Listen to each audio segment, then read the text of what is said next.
वस्सा खून प्रकरणातील मुख्य आरोपीचा मृत्यू. प्रेम प्रकरणातून खळबळजनक घटना, आरोपी उपचारादरम्यान दगावला.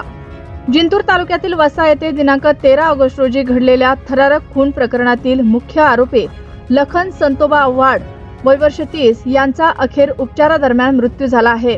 नांदेडच्या विष्णुपुरी येथील शासकीय रुग्णालयात रविवारी 17 ऑगस्ट रोजी सकाळी 6 वाजता त्याने अखेरचा श्वास घेतला.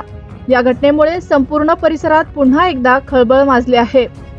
सविस्तर वृत्तानुसार वस्सा गावातील आडगाव फाटा रोडलगत विठ्ठल शिंपले यांच्या शेताजवळ दिनांक 13 ऑगस्ट रोजी बुधवारी दुपारी 3 वाजताच्या सुमारास प्रेम प्रकरणातून उद्भवलेल्या वादाच्या पार्श्वभूमीवर सखुबाई कुंदन सोनवणे वय वर्ष 35 राहणार परभणी यांचा खून करण्यात आला होता.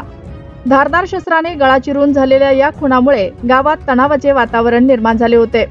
या प्रकरणात लखन आव्हाड व त्यांचे वडील संतोबा यमाजी आव्हाड यांच्यावर संशयाची सुई रोखली गेली होती. घटनेनंतर आरोपी बापले दुचाकीवरून पळून गेले. मात्र वसमत फाट्याजवळ त्यांच्या दुचाकीचा अपघात झाला. या अपघातात लखन गंभीर जखमी झाला, तर त्याचे वडील संतोबा यांना किरकोळ दुखापत झाली. लखनला तातडीने नांदेडच्या विष्णुपुरी येथील शासकीय रुग्णालयात दाखल करण्यात आले. गेल्या 4 दिवसापासून त्याच्यावर उपचार सुरू होते, मात्र गंभीर स्वरूपाच्या जखमांवर मात करण्यात त्याला यश आलं नाही.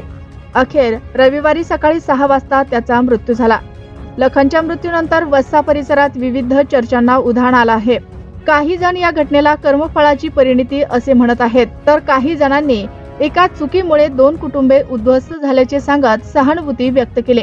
मृत लखनच्या पार्थिवावर वस्सा येथे अंत्यसंस्कार करण्यात येणार आहेत.